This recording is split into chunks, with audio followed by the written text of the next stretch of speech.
opportunities are there for us in the program.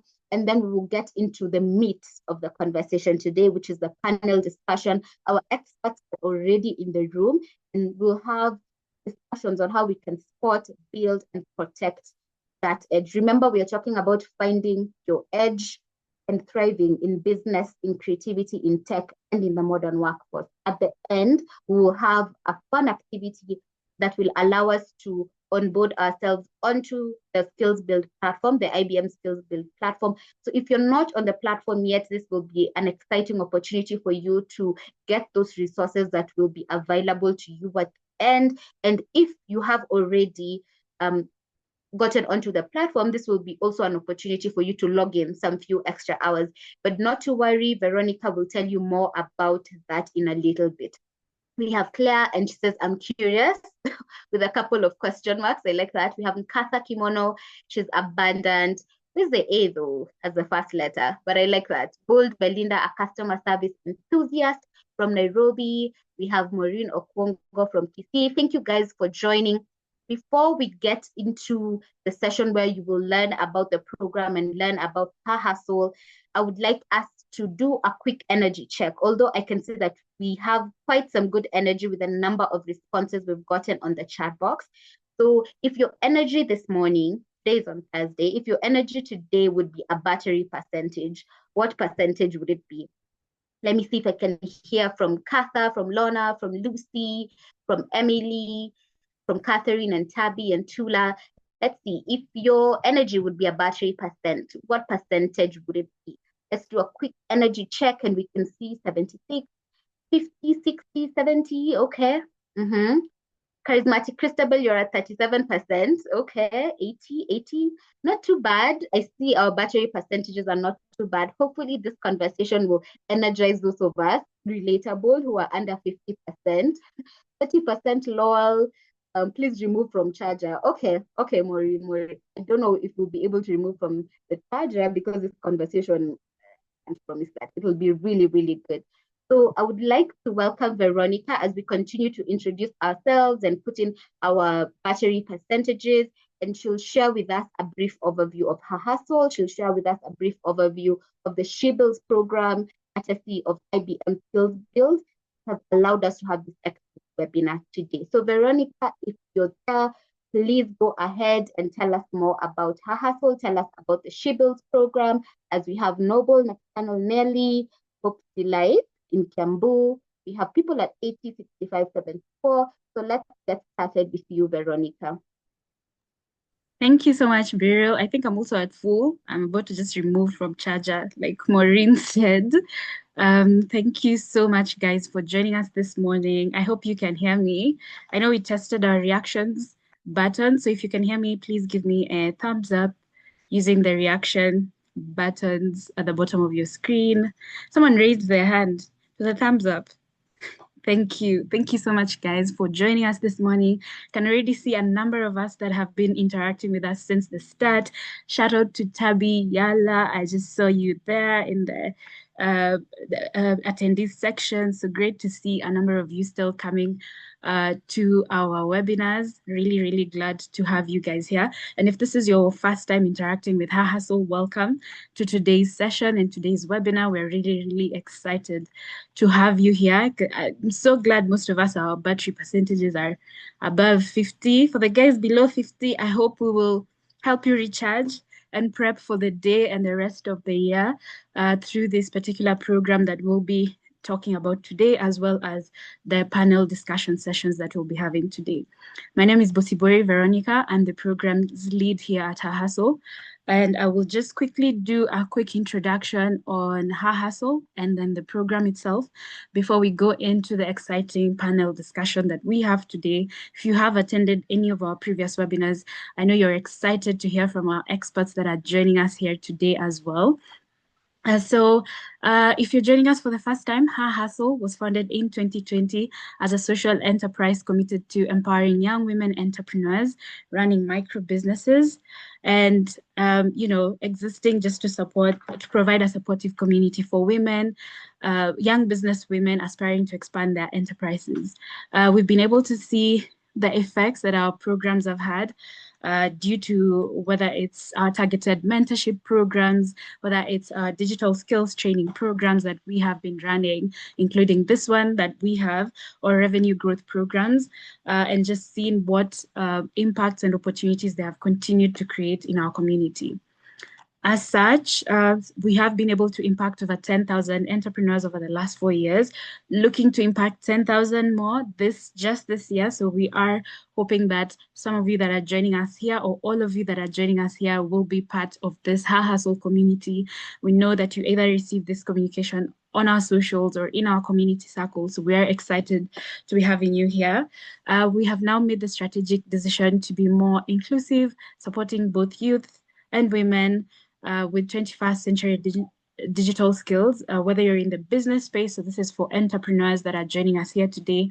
I think I already did see a number of us introduce ourselves in the chat. If you're an entrepreneur, by the way, don't ever shy away from talking about what you do. You never know who is on the call. I think last webinar, we did see a number of networking opportunities as guys were introducing themselves in the chat section.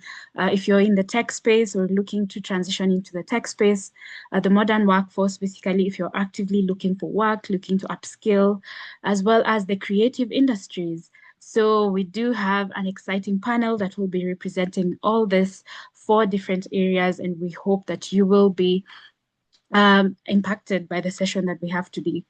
So we are here today courtesy of IBM SkillsBuild, our partners from IBM that will be joining us as we continue with this discussion. And I'd like to just share a bit more about the program before we go into the topic that we'll be discussing today. And as we go through the topic that our panel and Beryl have prepared for us today, I'd like you to just think about how you'll use the program itself and the opportunities that the program has put together to find your edge, whether you're in the tech space, whether you're in the creative space, whether you're an entrepreneur. So we hope that the discussions will help you align or try and figure out how your journey in this particular program will help you stand out and take advantage of the opportunities that we have. IBM, for those of us who have already interacted with our program, have had me do this presentation a number of times, but if you are joining us for the first time, IBM, the global tech company, is committed to scaling 30 million people globally by 2030. As a part of this initiative, IBM has a number of implementation partners in different regions to be able to extend this opportunity of scaling to you guys. As such, Ha Hustle is implementing the program here in Kenya. IBM SkillsBuild itself is a program that includes an online platform where you are able to access customized and practical learning experiences that are available for different audiences. So whether you're looking to do a number of technology, tech certifications or tech training, career readiness resources, all that is available for you. If you have already joined us in the program before, you can attest to the access to the different resources that we have. You'll be able to get access to 1,000+ courses to help you with your different sectors. If you're joining us for the first time, worry not. We will have a quick session to onboard you onto the platform. IBM, in partnership with the different implementation partners, have personalized learning paths prepared for the different audiences. And as you proceed with your learning, you'll be able to get verified IBM SkillsBuild digital credentials.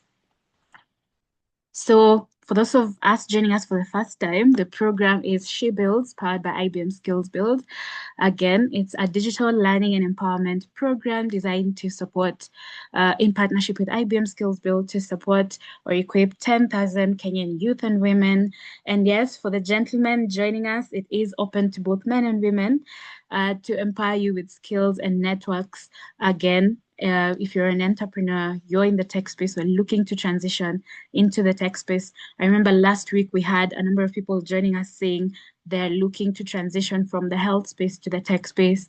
So, we have a number of courses, both foundational, intermediate levels, that could introduce you to that if you're in the creative sector, and modern workforce, which is basically those of us that are looking to transition in the workspace or actively looking for employment at the moment. So as you join the program, we have a number of ways you can interact with us or take advantage of the program. As you get onto the platform, yes, it will be a self-paced learning experience. However, we do know that there is a need to support that self-paced learning experience with a number of different interactive methods. So we do have the WhatsApp community groups that you'll be able to join. For those of us joining us from our WhatsApp community groups, hi. I know we've been having a number of interactive activities there, so welcome. So for those of us who are not there, at the end of the session, please join our WhatsApp community groups for peer learning and networking opportunities. We have our monthly expert webinars like this one, which we put together to bring in experts in different areas to just speak to you, share their insights. You can ask them questions, learn from them, and also take advantage of the different opportunities that they have. And then we have an exciting approach as well, our transition pathways, where we connect you to the different opportunities, whether it's our partners in the employment that will be able to connect you to employment opportunities, whether it's funding opportunities for the entrepreneurs or creators here. So interact with us, join our WhatsApp community groups as you start the program. Watch out for the different communication that we put out, especially around the different transition pathways that will be coming up. We're excited that we'll be hosting a Meta Gen AI masterclass very soon. So I hope to see most of us signing up for that as well. Okay, so for the pathways that we have designed with IBM SkillsBuild, we have 4 key pathways. Once you get onto our SheBuilds program, we have the workforce, life, and job readiness pathway, basically for recent graduates, if you're currently a student, or anyone looking to re-enter the workspace. This is for you. You'll be able to learn how to develop a career action plan with SMART goals. How do you build a strong CV? Learn how to research for different job roles and understanding different workplace cultures, and also gain confidence in using digital tools for this particular process. We also have Women in Business track, basically for entrepreneurs. And like I said, open to both men and women. So this is for you. How do you refine your business model and understand your customer value proposition as well as communicate it? How do you create your digital presence and ensure that it reflects your brand and mission? So we'll be able to go through a number of modules to support us with that.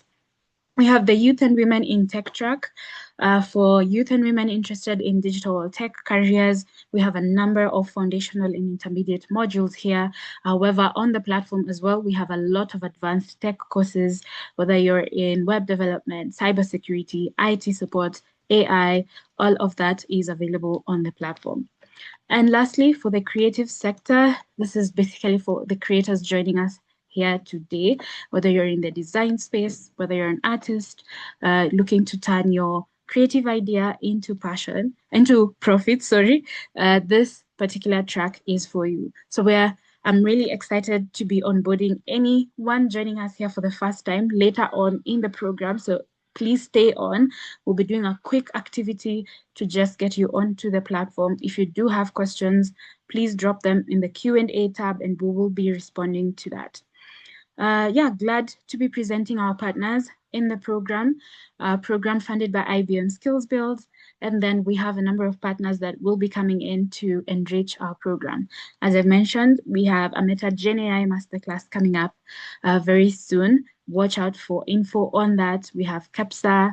We have a number of partners that are coming into the program, whether it's through extending this opportunity to their community, enriching the program through transition pathways. So we look forward to interacting with you. And thank you for giving me a minute or two to quickly take you through our program. I really hope that you are able to use the opportunity that we have put together here to just, try and align and see how your learning journey and the different opportunities that we're offering will help you find your edge, which is our topic today.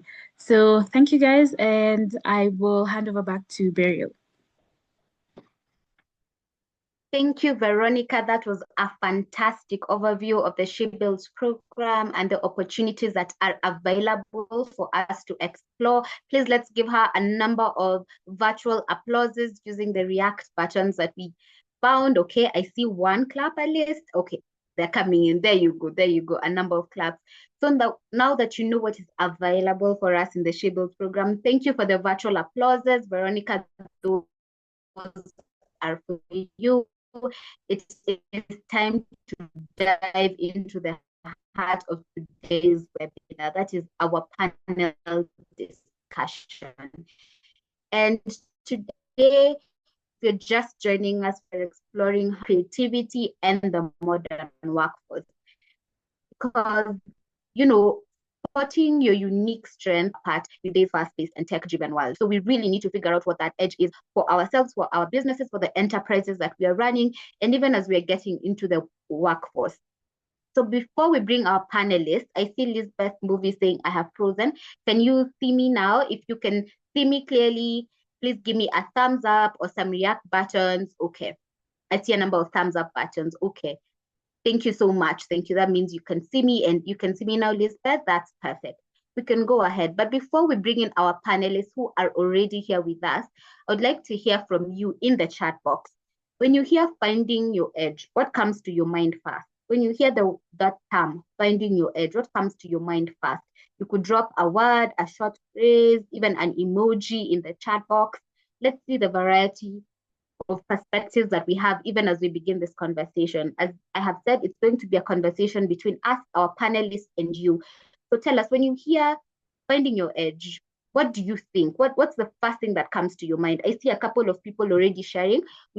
I'm seeing Rosemary saying competitive advantage. Cynthia is also saying your unique value proposition, unique niche. All right, I love those words. Standing out, discovering your area of interest, finding your propeller. Okay, interesting. Your unique proposition, finding the thing that makes you different, discovering. Perfect. I think we are all in the same mind frame. So that's really, really good. I'll allow our panelists to put on their videos even as I introduce them to you.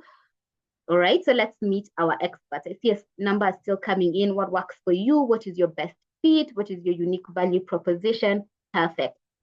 So we have Amanda Armstrong with us, who is a social impact entrepreneur. She's a career coach, consultant, and motivational speaker with 22 plus years of global leadership experience in nonprofits, in the social impact space, in entrepreneurship, in tech.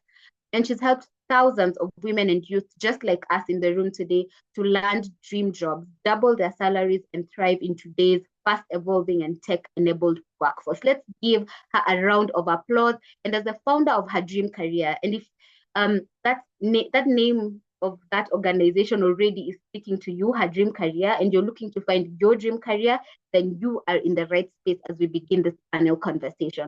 We have Rich Allela, who's an award-winning photographer, filmmaker, and innovator behind Picha Images. His career spans between international exhibitions. I know some of you have seen some of his viral campaigns, his creative entrepreneurship stories. And so we're excited to have him. Thank you for having more claps. And he's empowered African creatives, like the creatives I've seen in the chat box today, turn their talent into global opportunities. And that's what we're talking about today. How do we turn our talents, our edges into global opportunities? And he's been able to leverage AR and VR and other tech tools and innovative digital platforms to amplify the stories of African people. So thank you so much, Rich Allela, for joining us. We have Brenda Wangari. She's a dynamic ecosystem builder, startup mentor, and strategist with a proven track record of supporting over 200 startups.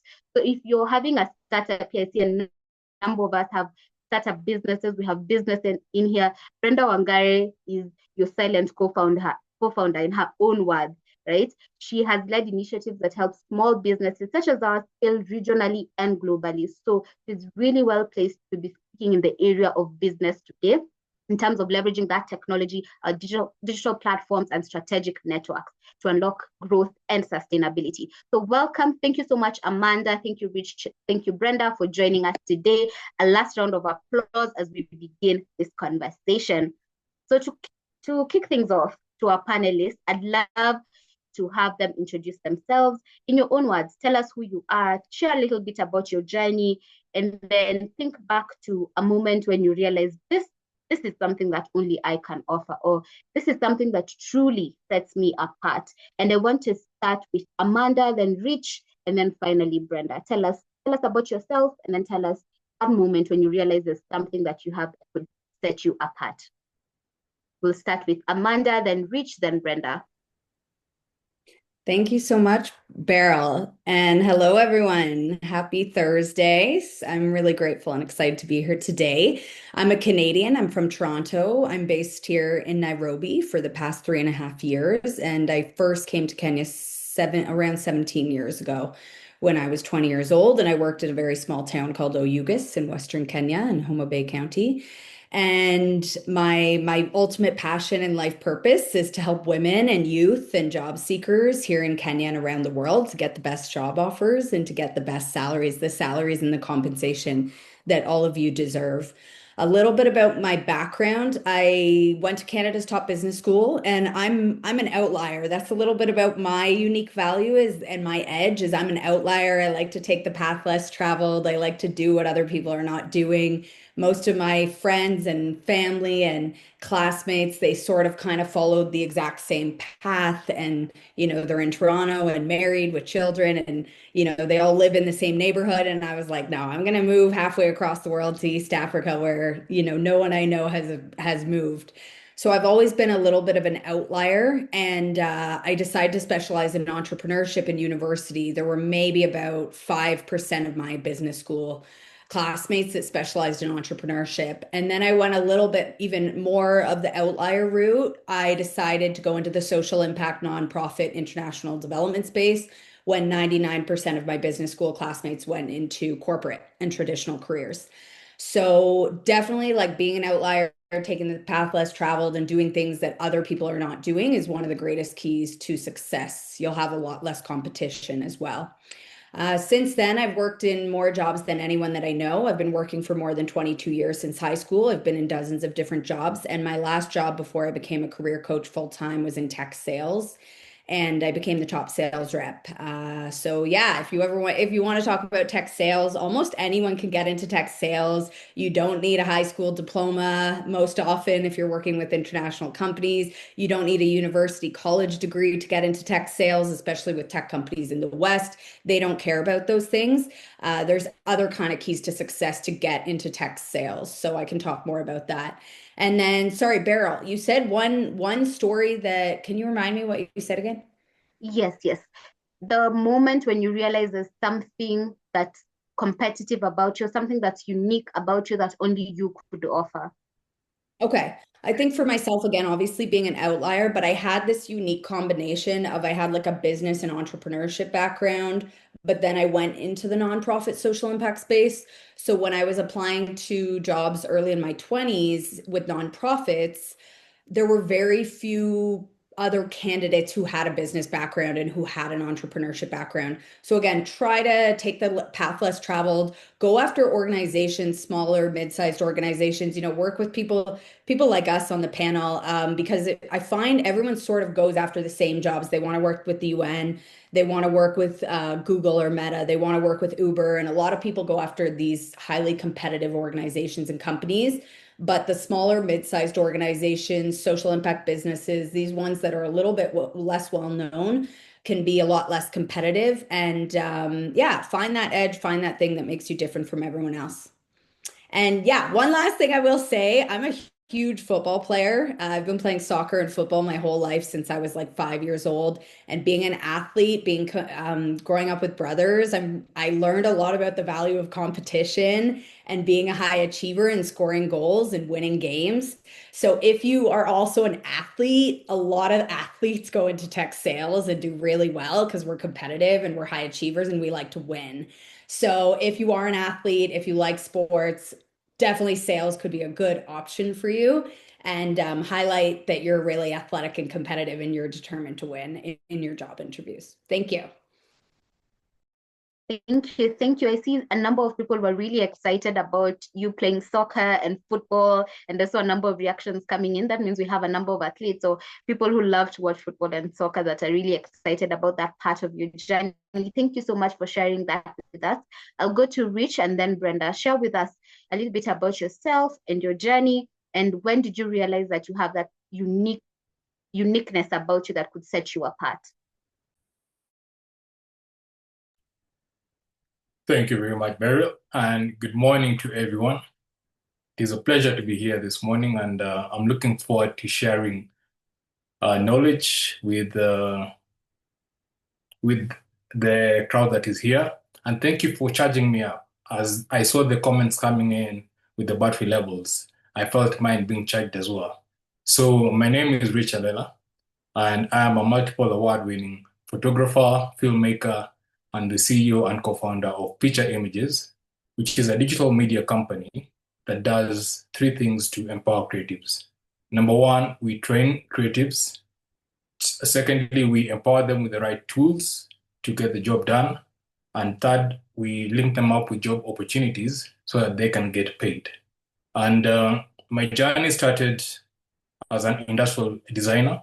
So I'm a graduate of the University of Nairobi, and I majored in industrial design, which led me into the workforce, where I was employed at Bata Shoe Company as a footwear designer for close to 3 years before I resigned to do the photography. And this was 10 years ago.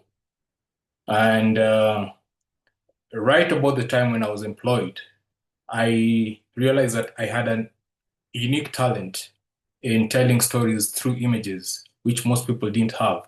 And every time I would post my work online, they would get reactions that would encourage me to pursue it further. And this led me to venture into it as a business, and led to several awards, both locally and internationally. And through photography, I've also been able to do a lot of exhibitions in Kenya, in Vienna, and New York, and many other parts of the world. And in the same field of creativity, I've also been able to achieve quite a number of things on an individual basis, as well as a company. In 2020, I was the first Kenyan artist to launch an NFT collection globally. And around the same time as well, I became the first Kenyan artist to do an augmented reality photo exhibition, where I curated pictures that come to life when scanned with your mobile phone. And this became a huge hit and was featured on CNN and many other platforms globally. And as a company, Picha Images also helped creatives in 2020 by launching the first virtual art exhibition on African soil. And we were able to empower creatives across 17 African countries to make money during the COVID lockdown. And this was a great achievement that saw us being featured on BBC. And through the company, we've been able to help more than 1,000 creatives in Kenya and across Africa to empower themselves and make an extra income. And our goal within the next 12 months is to empower 10,000 creatives in Africa to do the same. And personally, I am passionate about sharing knowledge and empowering creatives, because I've seen what happens when you learn things faster and when you have good mentors. And my goal is to help other creatives achieve success much faster by making less mistakes and learning from ours. Thank you. Thank you so much. I know the creatives in the room are really excited to hear that. I see a number of claps coming in. Because they are the ones who are looking for this mentorship, and your story is really exciting to see you trailblazing, even in this tech space, in the creative and the award. Especially, I like the Makatilili wa Menza. I know that some people here who might know about that. Some of your creative ventures are really, really interesting and tell really good stories. So thank you so much. Thank you so much. And then we'll have Brenda. Tell us about yourself and your journey. Awesome. Thank you, Beryl. I don't know how to follow Rich and Amanda. They have amazing profiles. But yeah, Yeah. I'm Brenda. I am Kenyan by birth, but Nigerian by choice. Don't ask questions. We'll talk about that when we meet one-on-one. We'll update. But yeah, I also went to the University of Nairobi. And when I was there, I joined this student organization called ISAC. And through ISAC, I got to go to Nigeria, and I was there for a year and a half. And this was during Ebola. This was during when Boko Haram had kidnapped the Chibok girls. And I'd primarily gone to Nigeria to set up. Hey, Isaac. I'd gone there to set up the incoming exchange arm, which is basically creating opportunities for people to come into Nigeria, whether to work as volunteers or professional internships. And with Ebola and Boko Haram in the news every day, a lot of people didn't want to come to Nigeria. But so we had to pivot and do other things. And I think one of the things I'm really proud of is the caliber of leaders that I helped groom during my time. We all went to have global roles in the industry and all that. But that's where I also got involved in the tech space. So I used to be based out of CC Hub. This is when Uber, was launching in Nigeria. So it was when a lot of tech stuff was starting to happen. And so after a while in Nigeria, I came back, worked with tech startups. One was heavily grant funded. We had a lot of social capital. So everyone was happy to give us money. But I also worked with another startup, which was very bootstrapped. So we were very very focused in terms of how we made decisions. Then I pivoted. I went to the accelerator space. I worked with a lot of people setting up accelerators, incubators, seed funds across the continent. I think in 30 plus countries, and that was very exciting. I learned a lot of things, which I'm hoping to share here. And then after that, my last time full-time gig was setting up an investment program for a seed fund. And so primarily my work was, to support the founders on a daily basis, think through the problems, the things that kept them awake at night. And you'd be amazed at the things that, keep different founders awake at night. And I think ultimately the thing that I learned about being a founder is that it can be really lonely. And, people don't have people to talk to just share their frustrations when it comes to building a business. And, that's where I also, sort of reignited my passion for just my superpower is I'm a super connector. People just coming to me with problems naturally in life. And, that's when I sort of reignited that passion that I had of just connecting entrepreneurs to the resources that they need to thrive. Be it a connection to someone, be it money, be it a pack, all those kind of things. And yeah, I'm excited to be here and to just share all I've learned throughout that journey. Thank you so much, Brenda. Even as we get into that conversation, opportunities are everywhere, and each of you have mentioned the various kinds of opportunities you spotted in your journeys. And especially now, all of you have really good experience with tech, with AI and digital platforms, and there's a lot of changing markets. So the first step in finding your edge for all of us is noticing where you can stand out, whether it's in the global NFTs or it's pivoting when you're in a different country, or whether it's looking at your background and seeing that I'm really well placed with my background and in the space that I'm getting into.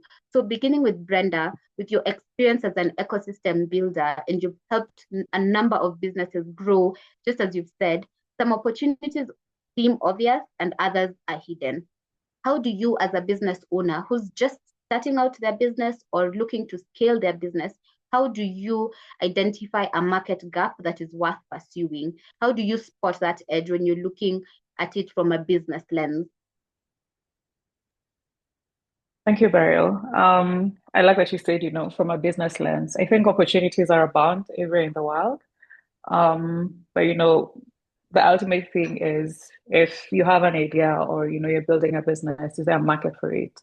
And so, one of the things that, I think is very important for people who are building businesses is to really validate that that gap exists or that market exists. So a good way to look at this is what are the other existing solutions that, are similar to sort of what you're doing? Another way to look at it is like, why does this gap exist? It could be, because, could be because of policy gaps. It could be because people don't have access to different services and products. But once you figure out what gap you're trying to fill, the next thing that you need to do is to really validate that that gap exists. And this is, through people who would be your customers or your users. So a good way to do this would be like, to come up with like, a 2-word, 3-word statement, which we'd call a value proposition, as to why your solution is better than anything that exists out there. And then ultimately get data from customers to help validate that. Because what I find, would be really heartbreaking as someone who's building a business is to see a gap, go on, build a beautiful product, and then I'll go look for customers. Ultimately, it should be the other way around. Like, yeah, there are people who are willing to pay for your product or your service, and then get that feedback. And I saw a few people saying that they want to learn more about finding your niche, finding your value proposition. The best way to find this is really literally talking to your customers. Why do they keep buying your product? Why do they keep coming back? And why is your product better than anything else that exists out there? And I think if you keep talking to your customers and really, fine tuning that proposed value that you're really giving them, then, you'll have a business that is actually filling a gap in the market. But then the other thing is like, there are many problems that exist, and there are problems that you can solve and they're commercially viable, and there are problems that you can solve that are not commercially viable. So, when you look at the continent of Africa, there are many problems that exist. And then ultimately, I think a lot of us can agree that some of these problems, the government should be the one, solving them. And so if you to pursue, something that you consider a gap and, it's big, it's exciting, but then ultimately the government should be solving it, you'll find that, it will become very hard to commercialize, because then you have to convince your customers, like, pay for this product or service that I'm giving you, as opposed to like, finding something that people actually need and they're willing to pay for it. Yeah. Thank you. Yeah, that makes sense. Even speaking on that, in terms of value proposition, as we go to Amanda, when you're looking internally, you've coached thousands of women and guided their careers around the world. How can someone recognize their personal strengths that could speak into some of these problems that we're talking about? How can someone recognize this is something that I have that is an advantage, especially with the workforce rapidly evolving, as Brenda has mentioned? Thanks, Beryl. Okay, so there's a couple different areas I would reflect on. The first thing is like personal stories. Like no one has your story, no one can be you. That's your superpower. So personal stories from childhood, from high school, from uni, challenges you've overcome, accomplishments, achievements, things that make you different from everyone else, stories that no one else is going to have. Those stories can be really valuable and really helpful. Just to give an example, a lot of the women I work with are looking for jobs, let's say in the areas of women's empowerment, mental health, children and youth education. And a lot of these women, when we're applying for these jobs, I do encourage them to share kind of personal connections and stories. So for example, some of my clients grew up with a single mother and they're applying to an organization that supports single mothers. And that's extremely relevant and valuable. And not everyone has that firsthand experience. And a lot of organizations, I'm not sure as much with maybe Kenyan specific employers, but if we're talking about international NGOs, international founders like myself, those are the kind of vulnerable stories, personal stories we actually really like and we're really attracted to. And if you're applying to an organization, let's say that, a tech startup that supports people with mental health, if you have personal lived experience with mental health, that's actually extremely valuable versus someone who maybe doesn't have that. The other thing is any kind of strength skills, or I call them superpowers. These can be both technical, but also soft skills as well, like public speaking, people skills. If you're funny, like definitely highlight that, because humor is actually one of the greatest keys to success if you work in sales or customer service or you're an entrepreneur or a leader. So being funny, utilizing humor, having good people skills, those things are really valuable. I do have a list of strength tests that I will send to the Her Hustle team that you can send out to people. One of my favorite tests is called 16 Personalities. You can find it online. It's free. And the reason I love 16 personalities, I'm putting it in the chat here, is because when I look at thousands of CVs, everyone puts the exact same skills, the exact same words. They'll say like teamwork or project management or communication. Those words don't really help you stand out and shine. Those are the words that the thousands of other people around the world also have on their CV. So go to 16 personalities, do the test, and get these really unique words that are going to help you stand out, and use unique words that no one else is using to highlight these strengths and skills that you have. And then when I saw a couple folks in the chat saying they're an accountant, they're a marketing professional. Don't just say, oh, I managed an Instagram account. Like millions of people around the world have managed an Instagram account.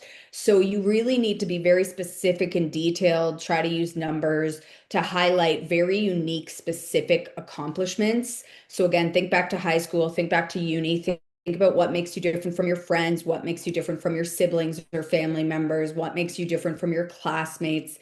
Try to find really unique things.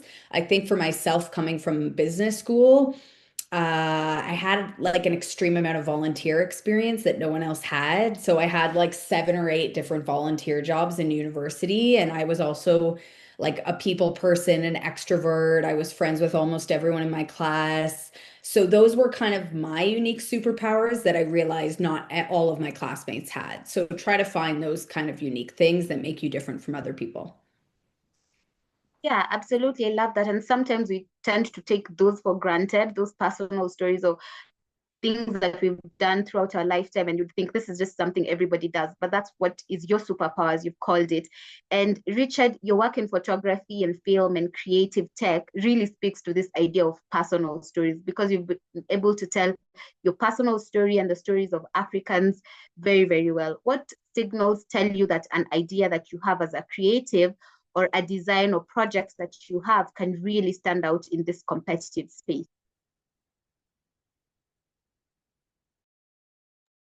When it comes to the creative space, the biggest signal is the market, and the market never lies.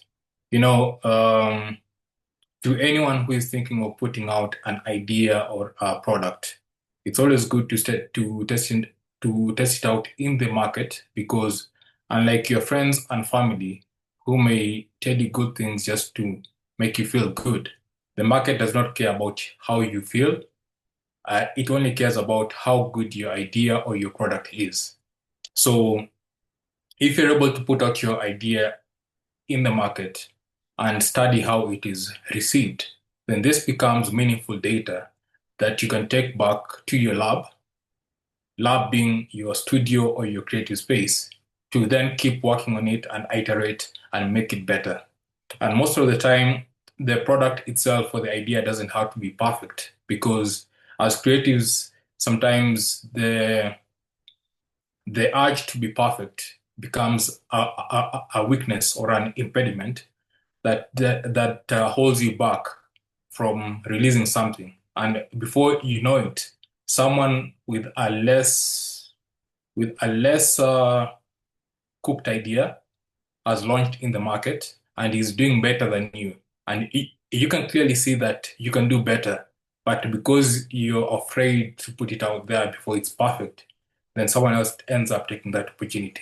So just to sum it up again, the biggest signal is the market, and always aim to get out there as fast as possible and then improve based on customer feedback. Thank you, Rich. And once opportunities have been spotted through personal stories, you've spotted that this is my personal story, this is an opportunity for you, or for me, you've spotted that this is what the market demands, or this is my value proposition.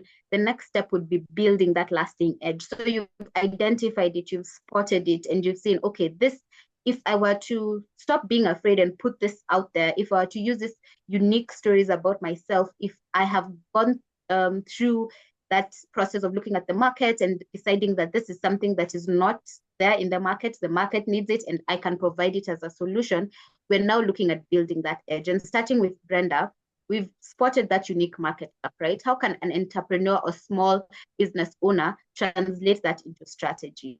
They've seen, okay, this is a market gap. this is what I can provide. How do I translate that into a clear strategy that differentiates from others and will help me deliver results, especially using digital tools now that you can quickly experiment with these ideas? Yeah. I think ultimately it will depend on the type of business that you're trying to build, because there's all kinds of businesses. So I think there's SMEs, which, a lot of the time, the type of business you build is something that ultimately, if you're looking for external funding, you'll be looking at a bank. But then if you decide to go the tech way, you're building something that, has hyper growth. And then ultimately the type of funding that you'll be looking for is from venture capitalists or, private equity. And I think the best way to go about it is once you have, whatever idea it is that you have, test it with your customers. I know I'll throughout this conversation, I'll keep coming back to customers, because I think ultimately they're the people who will validate whether whatever you're building is something that, people want and people are willing to pay for. And now with the advancement of tools like AI, it makes it very easy to to benchmark, say, your business against a lot of other businesses out there in the world. A lot of information, like when you go online, you might not find a lot of information that you could use to mirror the type of business and the type of path you want to take, especially like in Africa. But there's so many other examples out there of businesses. So you could look at, I think a lot of people that I see, especially like in the ag space, they look at countries like Guatemala and see what people are doing there in tech. And it's very exciting. But also, I think as you get excited about tech, also don't forget that there's a whole population that is not on the internet. So as you build, how do people who have feature phones, people who can be able to use things like SSD codes, how do you integrate them into whatever you're building? And then when it comes to the competitive edge and how you protect yourself or your business against that, I think you can look at this in two ways: long term and short term. Long term is what is the unique thing about your business that could be patented or copyrighted. So in Kenya, you're looking at bodies like Kipi, who help people with this. Also think around the contracts that you're having with either your suppliers or the partnerships that you're getting into. Are they exclusive or not? A good way to maintain your edge is to look at exclusivity where it's possible. And then in the short term is all about the brand that you're building, and are your customers loyal to that brand, and what makes it unique that will make them keep coming back to it. And then I think another thing to think about is the culture that you create with your business, and especially with your employees. Is it a safe space for people to work? And when I talk about safety, it's not just physical safety, but also psychological safety. Yeah, I think those are a few things to just have in mind when you think about your edge. Thank you. That makes sense. And even as you're speaking about that culture and that psychological space also, Amanda, in careers, what practical steps while incorporating tech and AI can someone take this month to turn their unique strengths into visible impact and accelerate their progress towards a dream role? Thank you. Okay, so I think I'll kind of comment on two tools that I think can be utilized in a very strategic way. So the first is Grammarly for grammar and spelling, any kind of spelling apps or spelling tools, because one thing I've noticed is with CVs and cover letters and LinkedIn profiles, the grammar, the spelling, if there's any grammatical error, spelling mistake, the period is in the wrong place, the capitalization is in the wrong place. I've seen this so many times. That can jeopardize a job for you. So it's really important that when you're competing with hundreds and thousands of other people, that every aspect of your CV, your cover letter, your LinkedIn profile, your application, your email communications, everything has to be almost perfect. So Start using any kind of tools or apps that can help you with grammar and spelling. And if that's not your greatest strength, find a friend or a mentor who can review and edit your applications for you before you submit them. So I used to like triple, quadruple check my applications, but also have a friend look over it first. So definitely make sure that every spelling, grammar is absolutely perfect. Again, English I know is a second language for a lot of people, which is incredibly impressive. So just make sure that, everything is just exceptional. The second tool I would say is like something like ChatGPT. So what you can use is take the job posting. So find like this dream job, this job that you love, take the job description, copy it into ChatGPT and ask ChatGPT, please summarize the top 3 things they're looking for. Please summarize, what are the key things I need to highlight. And then in your cover letter, do 3 bullet points in the middle, highlighting those exact 3 things and use the exact same words from the job description, from the job posting. Now, what I don't recommend is writing, like having ChatGPT or using AI to write your entire CV or to write your entire cover letter. The problem with that is it's not honest, it's not authentic, there's a lack of integrity, and your CV and cover letter is going to look like everyone else in the world who's using AI. So use ChatGPT strategically and to support you with statements or bullet points, but also make sure you're adding in your own unique voice, your unique language, your creativity, and your personality. So the best cover letters, the best LinkedIn bios I've seen are people who wrote it in their own words and used their own unique personality. The goal is to stand out from everyone else. So if you were using AI and ChatGPT to apply to jobs, you're actually going to look exactly the same as the 100, 200 other people using AI and ChatGPT. So again, use it strategically. Yeah, that makes sense. And that's a really clear pathway from identifying your strengths and then tangibly, what do you do with that when you're writing your LinkedIn, your digital portfolios, and how can you use AI strategically, as you've mentioned, not just to copy paste, but to actually enhance those unique personalities and unique strengths that you have that go together with the job that you're looking for. And Rich, your question for I see this aligns really well with the question that is on the chat box. For creatives, how can someone turn that skill or idea or project? I know you mentioned put it out. Don't be afraid, just put it out. But how do you turn that thing that you have into something that can be recognized or shared or monetized? Almasi in the chat box asks, how were you able to grow your photography career from local to international? So in the same idea, how do you just turn that idea or project that you have into something you can share it out or monetize it? In a way that you can still remain authentic? Oh, thank you, Barry. So I think it starts with your personal story. So before people buy a product, they want to know who you are. And when you share your story, people are able to connect with you in a way that that makes you different from anyone else in the market. Then secondly, you have to identify the need in the market. So say, for example, you want to go into the real estate photography business. So if you are targeting hotels or you're targeting the hospitality industry, you start by identifying the businesses that are coming into the region and reach out to them personally, because most of the time, the creatives wait for the client to reach out to them, which most of the time never works, and especially when you're starting out.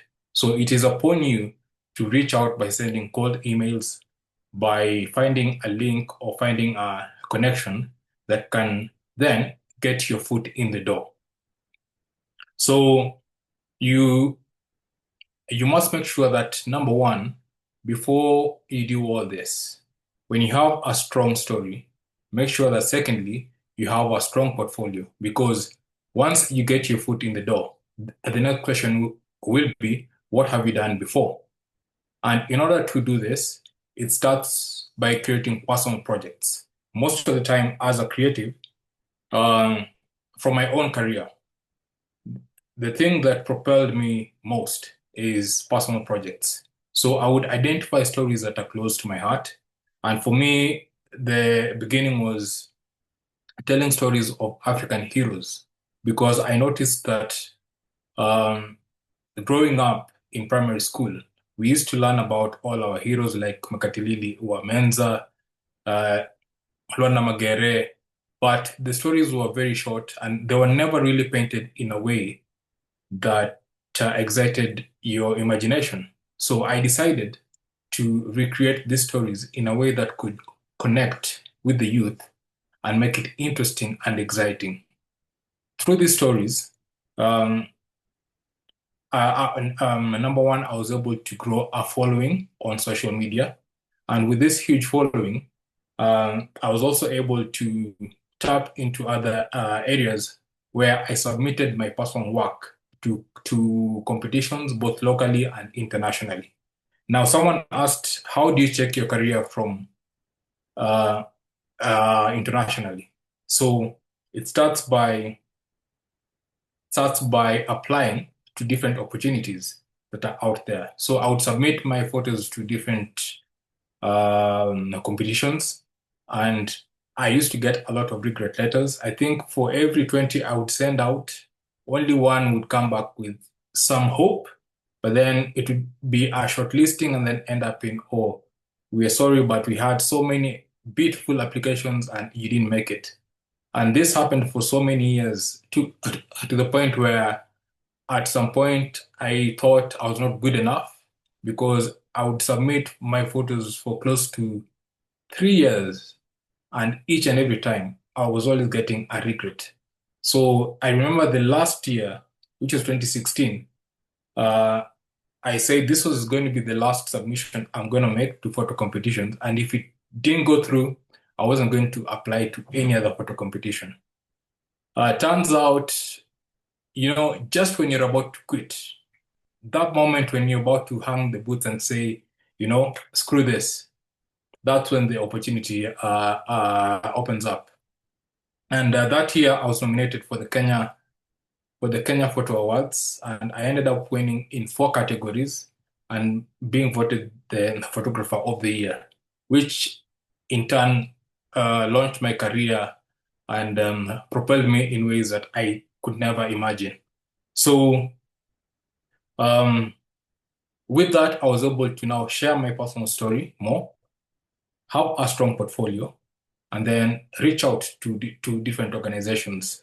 Now, as I started creating work for different organizations, this became a proof of concept, whereby now one organization would refer me to the other, or I would walk to a different organization where I could identify the need and tell them, by the way, I did this and this for IBM, and we can do the same for you or even better.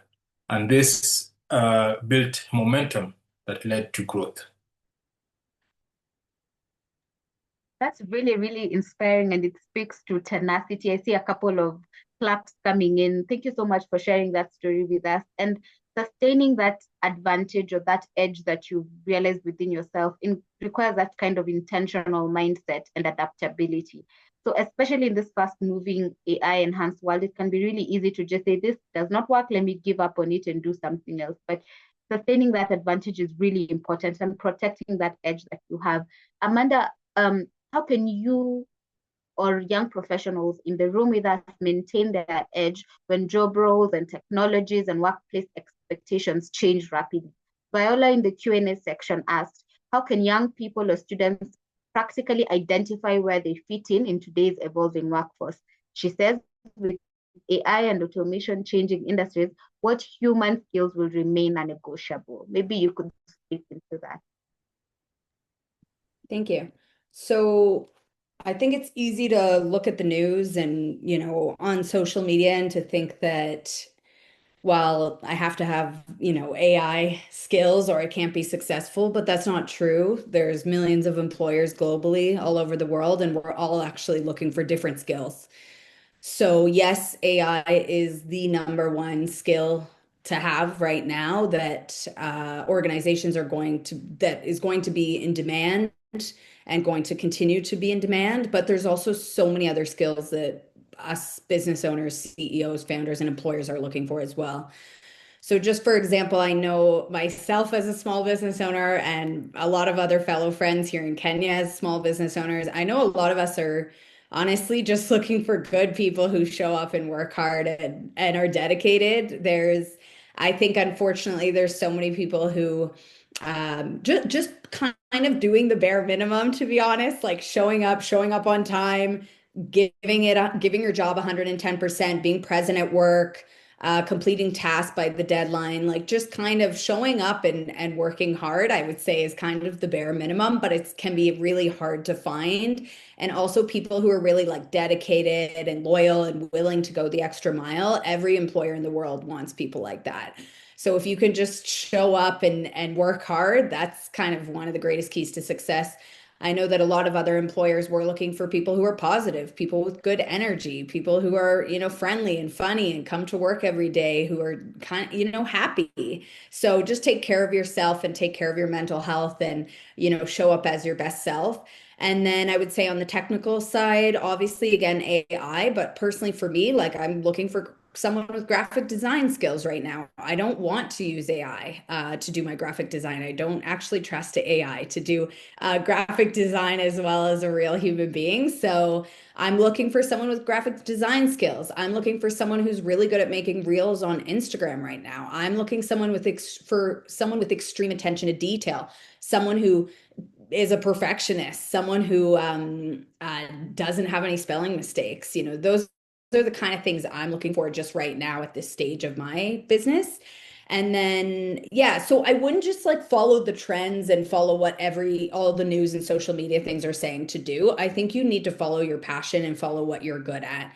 So for me, that was always like public speaking and people skills. So I never got into software engineering and I never went into like the finance route, but I ended up going into things that were more natural based on my personality. So things like public speaking, people skills, networking, sales, leadership.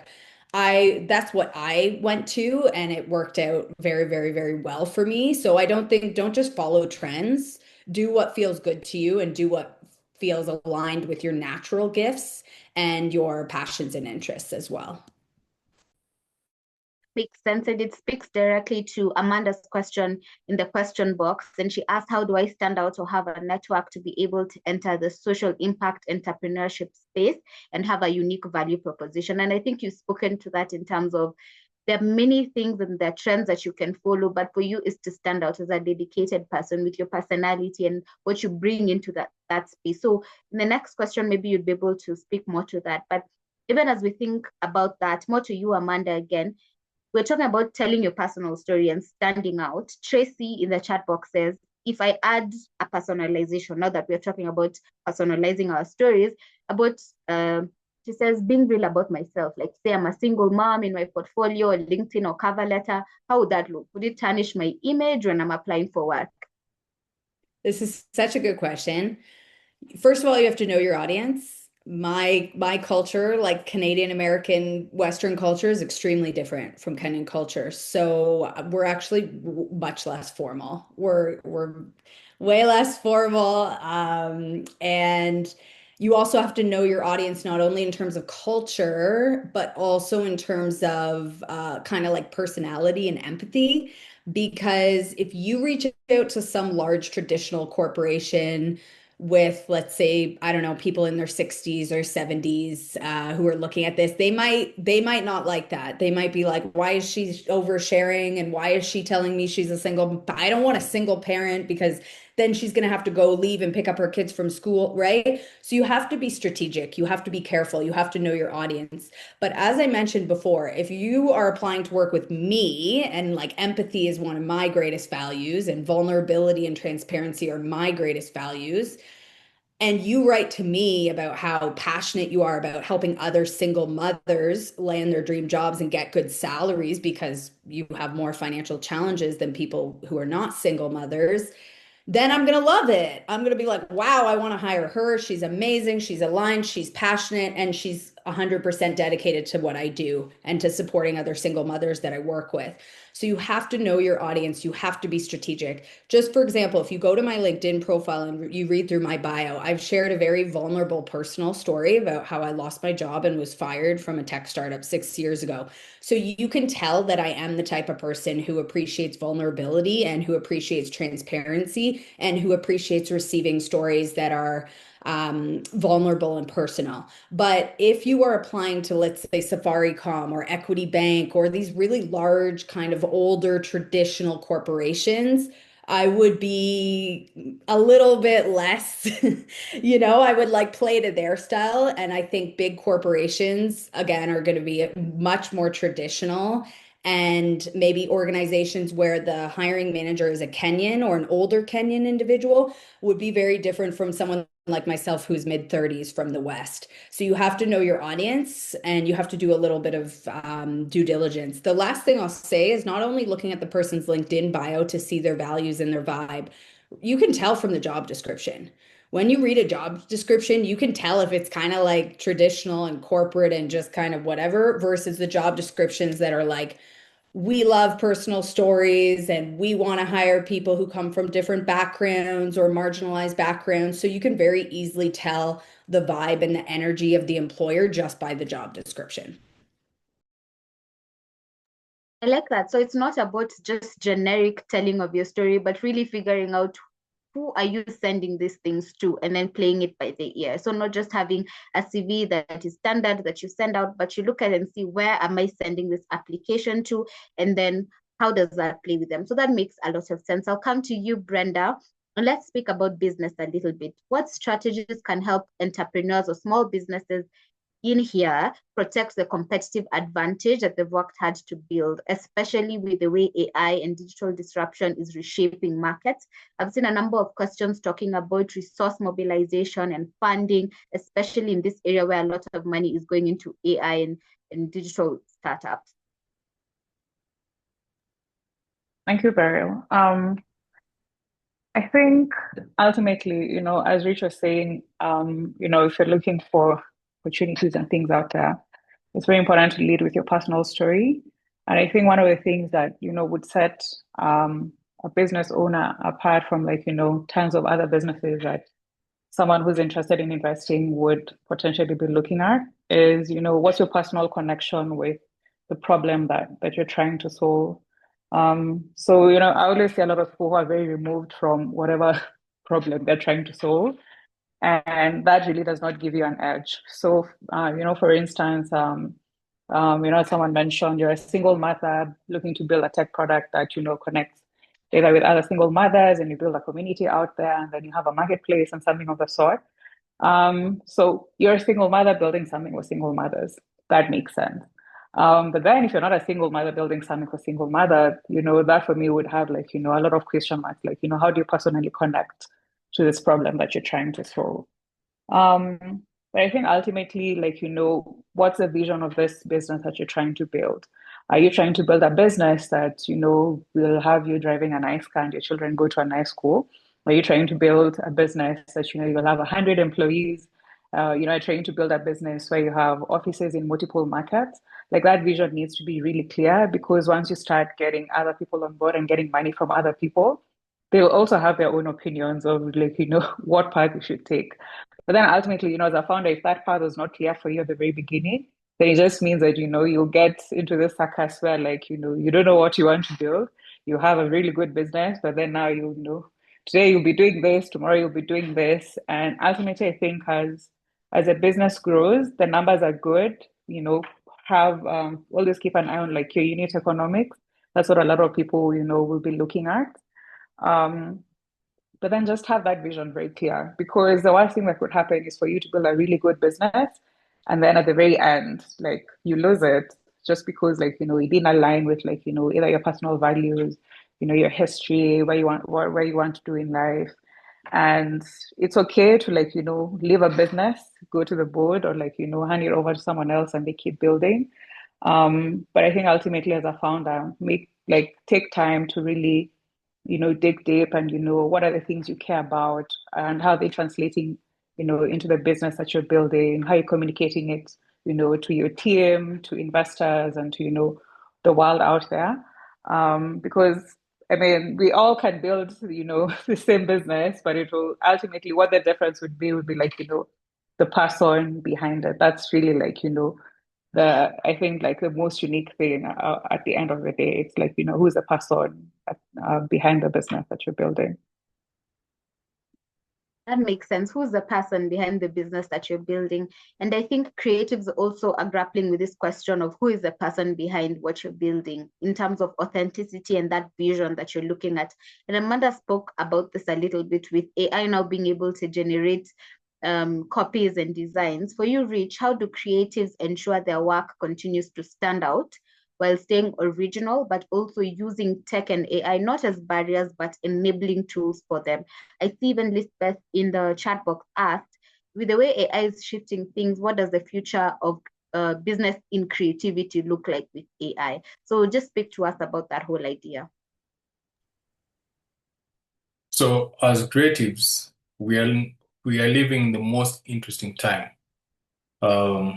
with the tools that are available to us today. And, it's a double-edged sword because on one hand, you now have the ability to create anything that you can imagine with minimal talent possible. Now, on the other hand, you have the huge task of deciding what to focus on. Now, if you're like me, I love dabbling and learning new things all the time. I always have a pulse on the latest thing happening in the AI world, and it is advancing so rapidly that it's hard to stay updated. And for any creative out there, AI is a vehicle. So whereas some people are walking to get from point A to B, some are using bicycles. AI just gets you from point A to B faster, which means that ideally, what would have taken you a day to do, maybe 2 years ago, can now take you 1 hour or less. Now, this creates a unique opportunity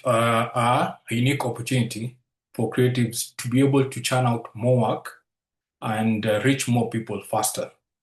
Now, there are several tools out there that you can use as a creative to actually make your work better. And I find that whereas everything is now crowded, it helps a lot when you can be known for one thing. So there are AI tools for creating logos. There are AI tools for creating pictures. There are AI tools for creating videos. There are AI tools that can combine all the three. Now, when a client goes out there with a particular problem, they're looking for something specific. If I think logos, Amanda is thinking of reels. As a creative, the first thing is, how do I figure out the easiest and fastest ways to create reels for businesses in a way that will make sure that my time is used effectively and I'm able to help as many clients as possible. So then I decide to focus on creating reels only. And then I become known for that in the market. Now, with time, as you grow in that sector, then you'll be able to bring in other people on your team and hopefully scale your business. But you need to make that choice. It's similar to when I look at all the AI tools, it's similar to watching Netflix, where you go and switch on your TV and you have all these movies and series. And you spend 1 hour scrolling through all the series. And before you realize the amount of time it would have taken you to watch one episode, you've spent scrolling through the options. But if you're able to focus on one thing, then you can do it better and you can be known for that single thing. Now, speaking of AI as well for creatives, there are different tools out there which can help you create your work faster and generate and potentially increase your revenue. The first is Canva. So Canva have improved their platform to include Canva AI. Now this is good and bad for creatives, because now it means anyone who is not a creative can simply go to Canva AI and say, design for me a logo that looks like this with a house. So say you're in the furniture business. So all you do is tell Canva to design for you an Instagram poster promoting your furniture business, targeting this type of clientele. And Canva will now create that for you effortlessly without you having to drag things and elements out there. Now, as a business owner, that is great because it means now you don't have to hire creatives and wait for 7 business days to get your logo or your poster. Now, as creatives, this is also a good opportunity because it means now you can create 10 posters in one day, whereas it would have taken you one day to do one poster. The other tool that I find very useful is we are now in the app era. And whether we know it or not, when you turn on your mobile phone, you're using multiple apps at any given moment. Now there is a platform called Blink, blink.new.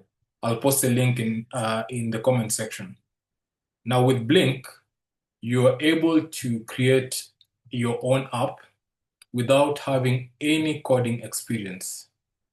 Now this can become a tool for you as a creative to create something that can work whether you're there or not. And with that, you're able to create passive income that can then free up your time to go and do other things, whether it's getting new ideas or reaching out to clients and developing new concepts. Something else that Amanda touched on was soft skills. And I see this a lot in the creative field, whereby most of us are very good at creating things, but we are very bad at interpersonal relationships. And this is something I would urge all creatives out there to at least try and learn about sales, try and learn about connecting with human beings, how to influence human beings. Part of my journey in the industry, at some point immediately after high school, I was a salesman and I was selling soap door to door. And it was one of the most frightening experiences because over the weekend, I would go knock on neighbors' doors trying to sell soap and different things, and I would get a couple of doors banged in my face. And this was really humiliating, but it taught me a lot about how to deal with people and how to identify people's needs. So beyond creativity, look to grow your skills in other areas as well, which will feed in and add on to your talent. That is really, really great. That was amazing. Thank you even for sharing that personal story about going door to door. That's really, really inspirational. And you've really touched on how creatives can combine business thinking, tech tools, professional development practices to make their ideas not just original, but widely recognized and impactful. So that really makes sense. I'll go to Brenda and then Amanda, even as we come towards the end of this conversation. As we're speaking about this intertwining nature of business, tech, and creativity, the ones who are running businesses here or thinking about running businesses, how can understanding tech, leveraging creative approaches or noticing workforce strengths, like you had mentioned in terms of culture, help them gain a sharper, sustainable edge as they combine all these three things? Oh, great question. I think we now live in an age where tech has literally like equalized the, like the entry point for a lot of people who, you wanted to get into business and it was very difficult to do that. I think now if you want to like do a mock-up of our website, you can very easily, there are very many AI tools available where you can do like a landing page that ultimately like, you can use to talk to people and get feedback on, what you're building. It's also at a point where like, I think if you're like a novelist and you're trying to do like a mock-up of a book, Gemini just, rolled out something, I think in the last week where you're able to do like, a children's book. So tech is here and it's here to stay.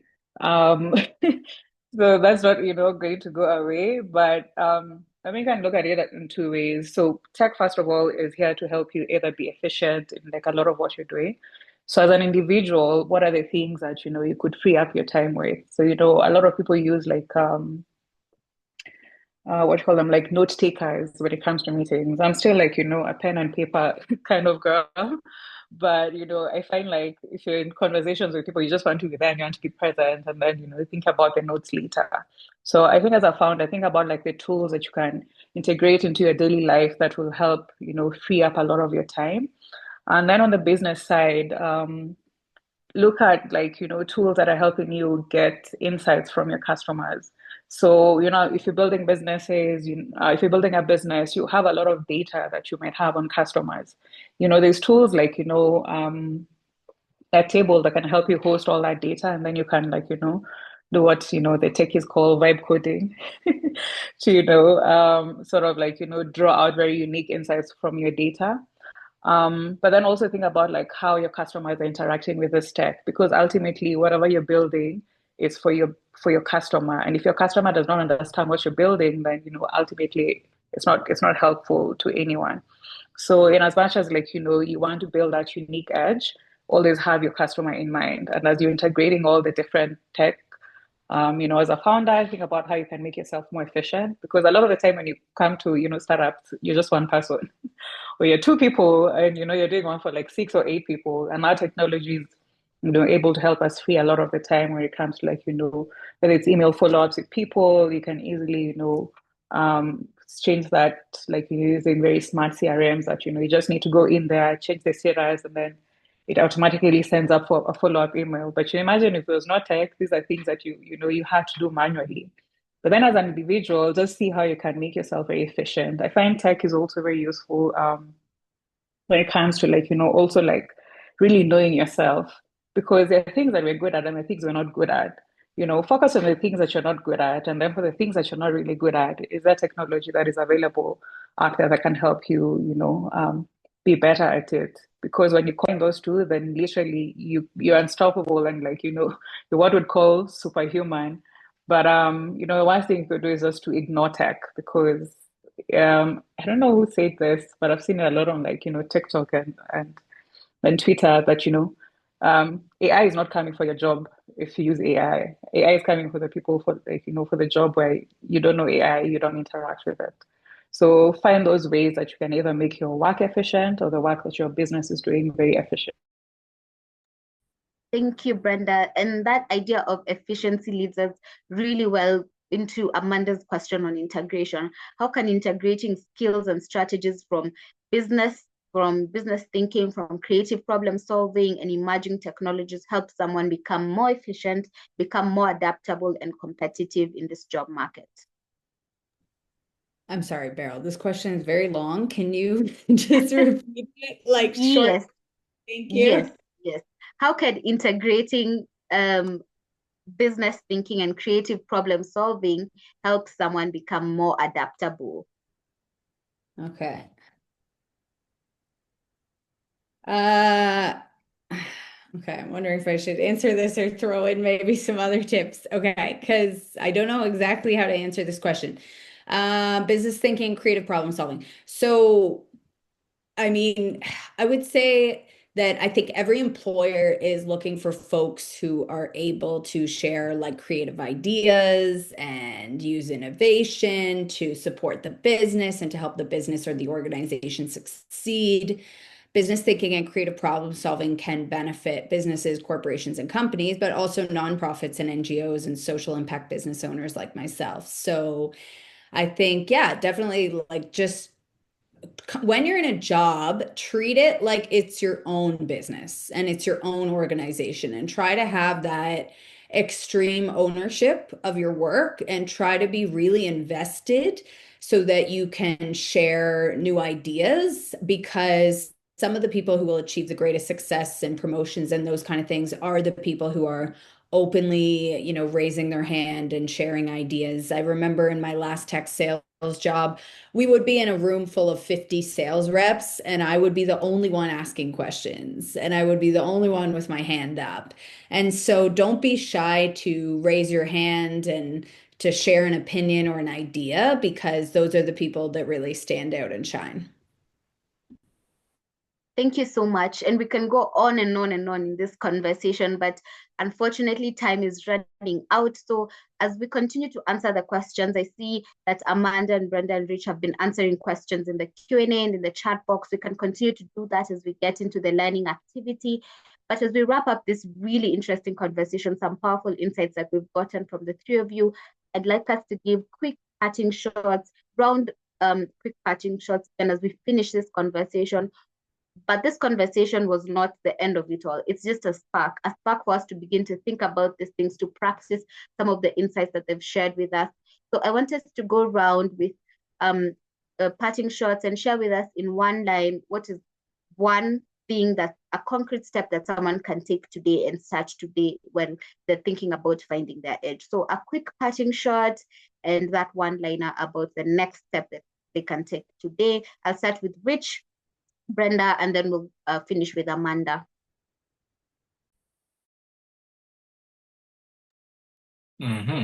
Quick parting shot. Start where you are with what you have.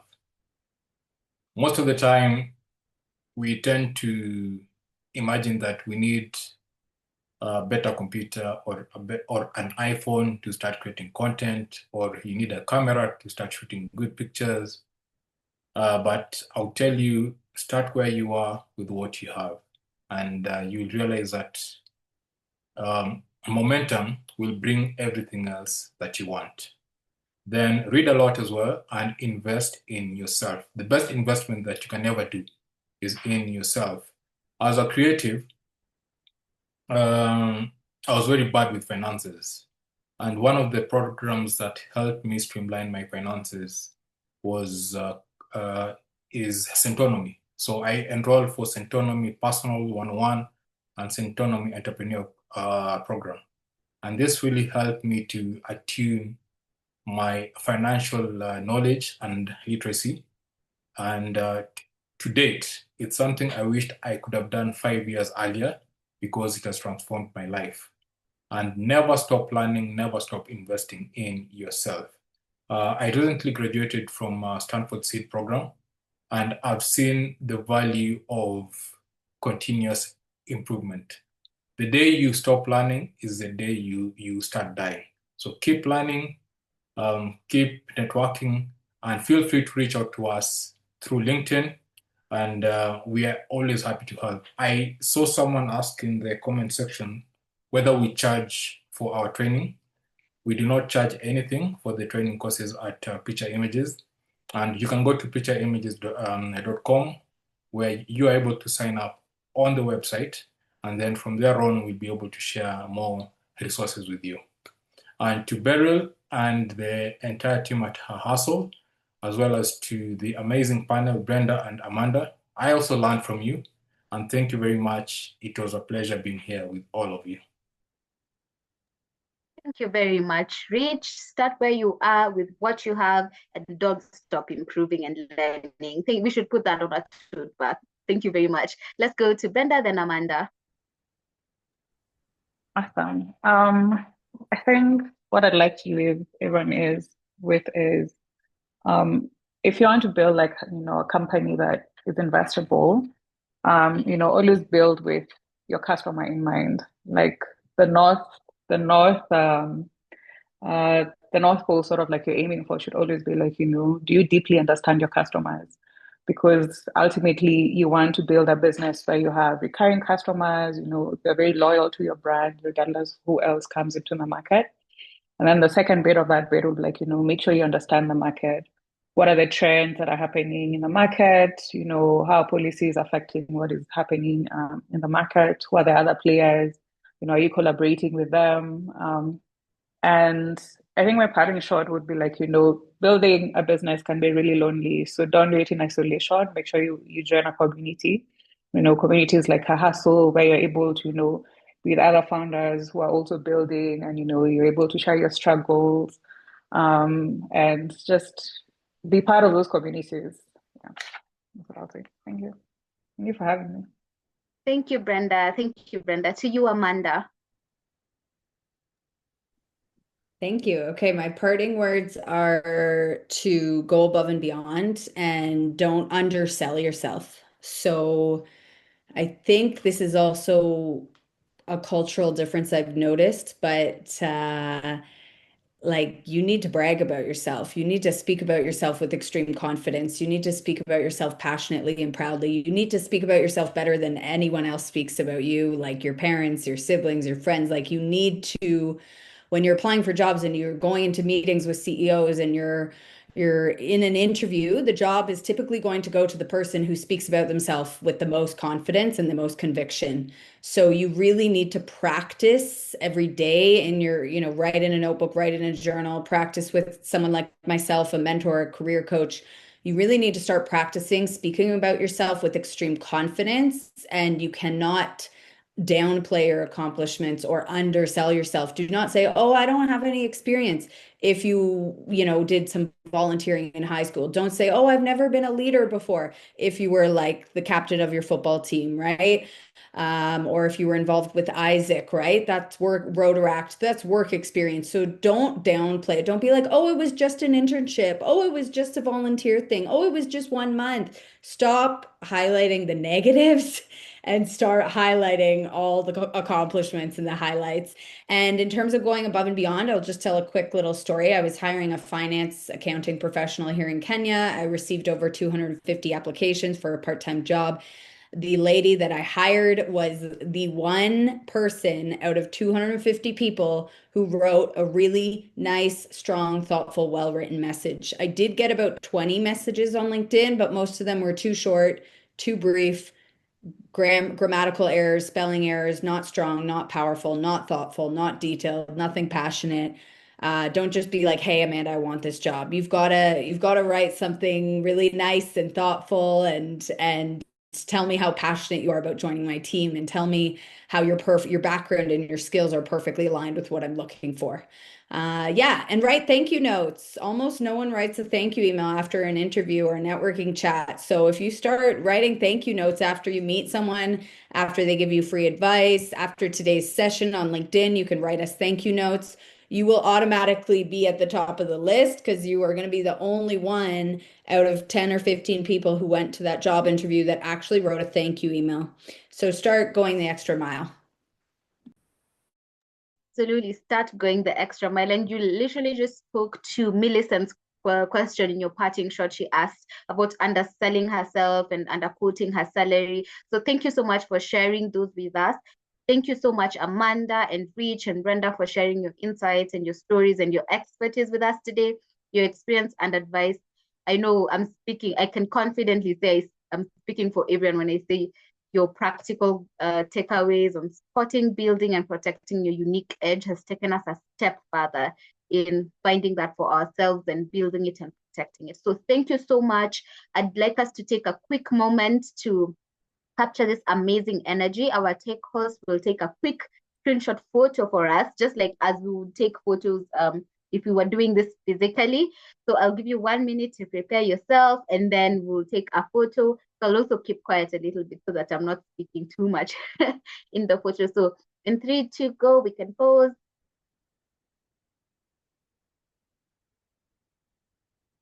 Veronica, I hope you've captured that. Thank you so much to our panelists. Please let's give them a round of applause. So audience, thank you so much for that participation and engaging. The questions have been so many, more than 30 questions in the Q&A. So I know there's a lot of learning to be done. Our panelists, even as we finish up this webinar, feel free to keep on typing in the chat box and in the Q&A to just share with them some of the questions that they've asked. and let's keep the energy going as we move on to the next part of this webinar. Thank you so much to our panelists. That brings us to the end of that wonderful, wonderful session. I see a number of applauses coming in. Thank you so much, guys. Let's just keep giving them those love hearts and flowers and taps. Thank you. Thank you. Truly impactful. Absolutely. Thank you so much for the session. I appreciate this so much. The parting shot has really cemented this session. Thank you so much, Christine.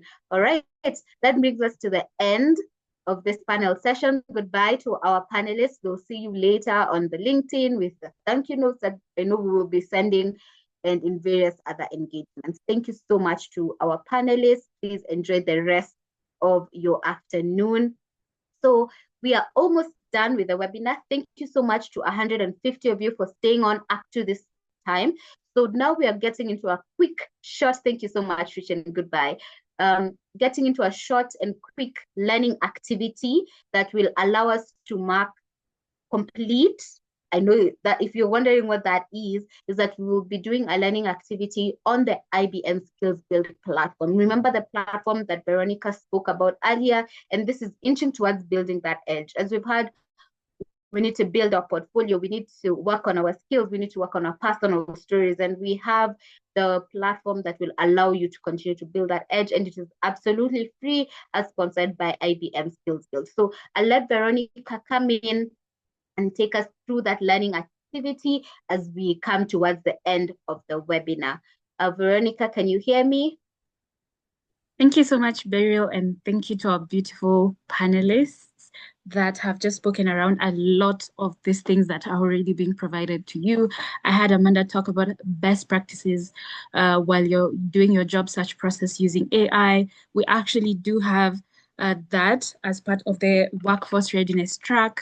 So for those of us who are joining us for the first time, those of us who have already taken that course itself or that track itself already can tell you that.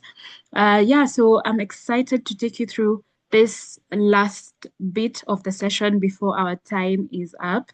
And I'd like to start with running a poll. I know I've already seen people that have joined us before. I saw Tabby in the chat section. I think I saw Moni there as well. I saw John Cool from Moringa School, I believe, as well. So excited to see a number of us that have joined us before. If you have not joined us before if you've not joined us before, that's also okay. We're just going to do a quick activity. So I'm just going to first run a poll that is on your screen at the moment. Have you already registered with us on the IBM SkillsBuild platform? So I'd like to see how many of us here have already done this with us before. I know we did have a session with Moringa School this week. We did have a number of sessions previously to just register you on the platform. So if you have, let me know using the poll. But if you haven't, please stick around. We'll just go through a quick activity to register you on the platform. So I can see we are 133 of us. I'm just going to wait for more of us to respond to the poll.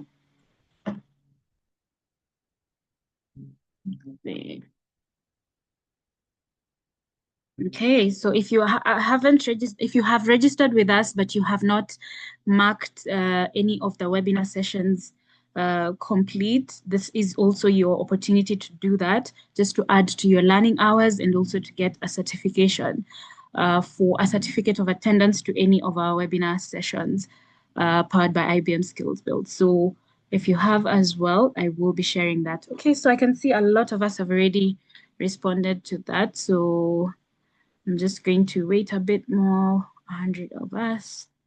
Thank you for the session. Okay, so I'm going to stop the poll here or end the poll here and just share the results with you.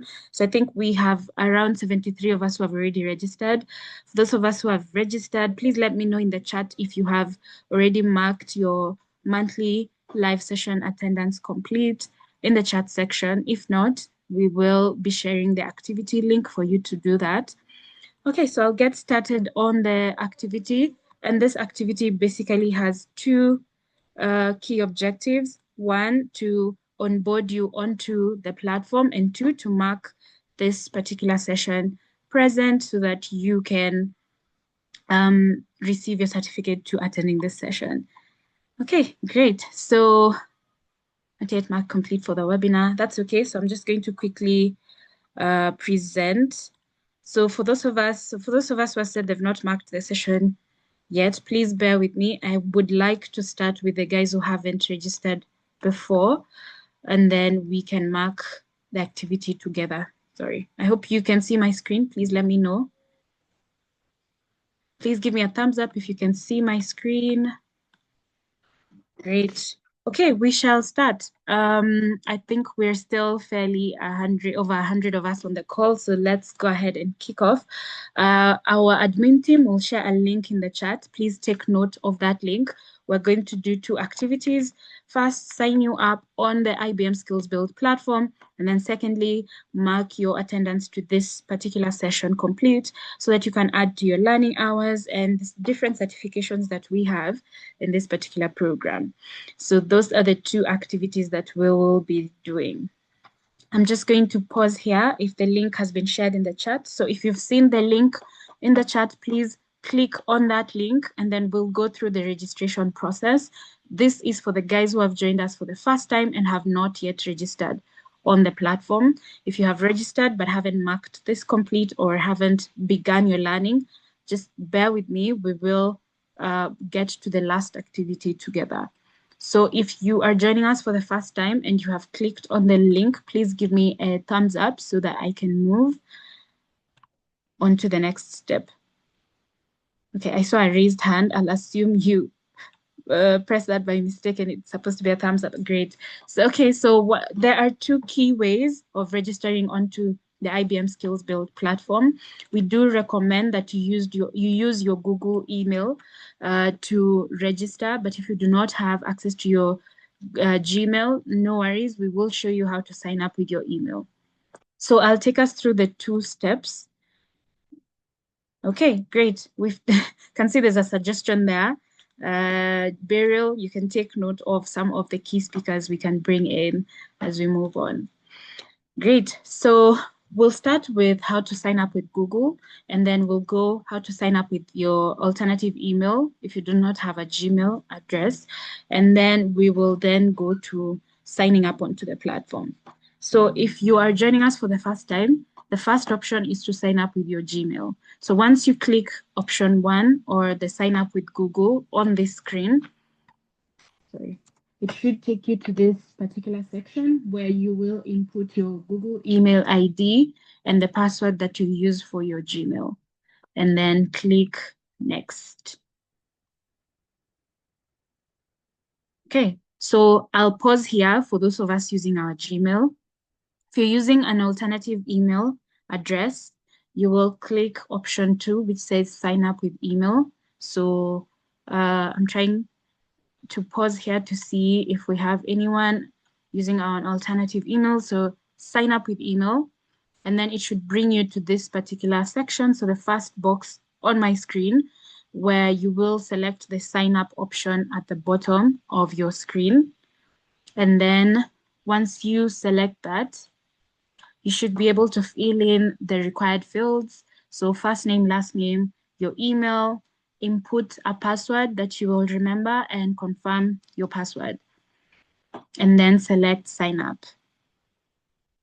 Once you select sign up, you should check your email for a confirmation email.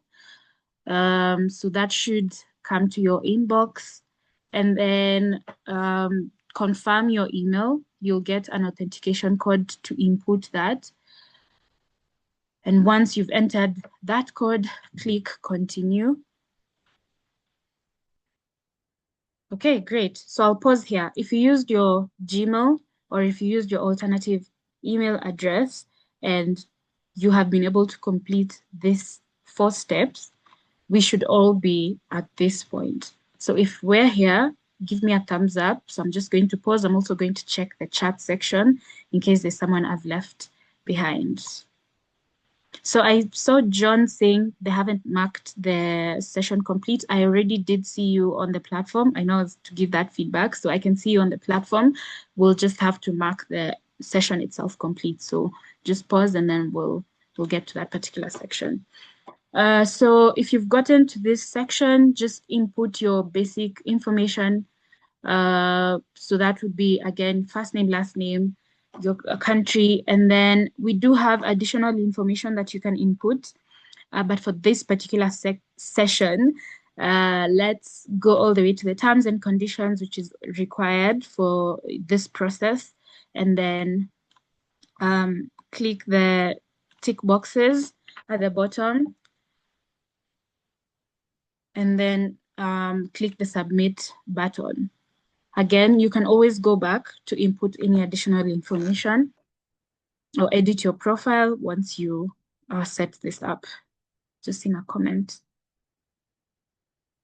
Oh, Grace, great. So I can see Alice says she's already almost done with the courses, but does not remember whether I filled in my details. I'm pretty sure when you signed up, you must have, unless you want to go back and just add on to some of the additional information there. You can always go to your profile. You should see, I'll just quickly explain how to access that. So if we have already done this, we should be here where you can click on your areas of interest.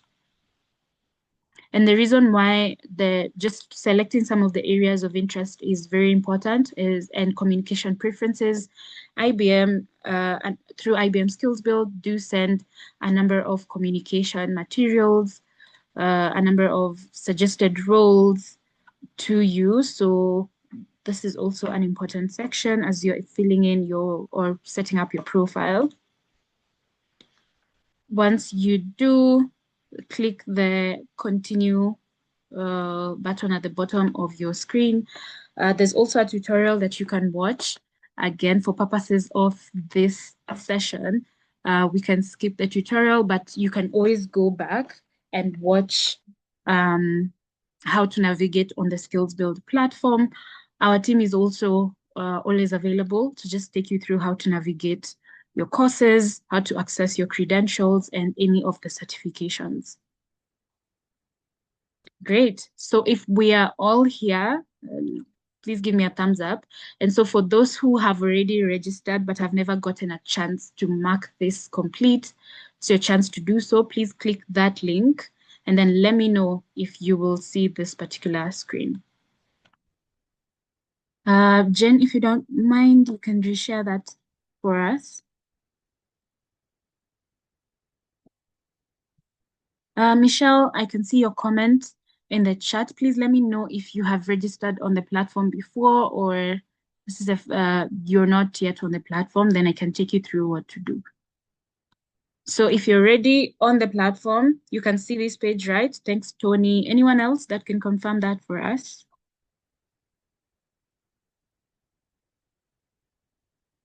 You can give me a thumbs up if you're too shy to comment in the chat section. Great. Yes, I have registered on the platform. Okay, that's okay, Jen. Michelle, have you marked this complete before? And I can see your question. No, there's no payment for the learning. The courses are absolutely free once you are on the platform. Yes, Gladys, once is enough. Okay, so I can see Hannah who says they have marked it complete. First time I have marked, yes. So if this is the first time you're marking any of this session complete, please go ahead. We will also try and set up more learning activities for anyone who, for those joining us and they've already marked some of this complete, just to see how to enrich your learning hours and certifications. Okay, so how do I edit my name so that the certificate is generated with the correct name? Lorna, great question. You can always go back and edit your profile. Maybe reach out to the admin, or I'm just going to share the email. If there's an issue with changing your details, but you can try that and then let me know. And then as you're creating your Credly account, remember you'll create your Credly accounts to also get your credentials and all. Also ensure that you're using the correct email address, the one that's attached to your account, and your names.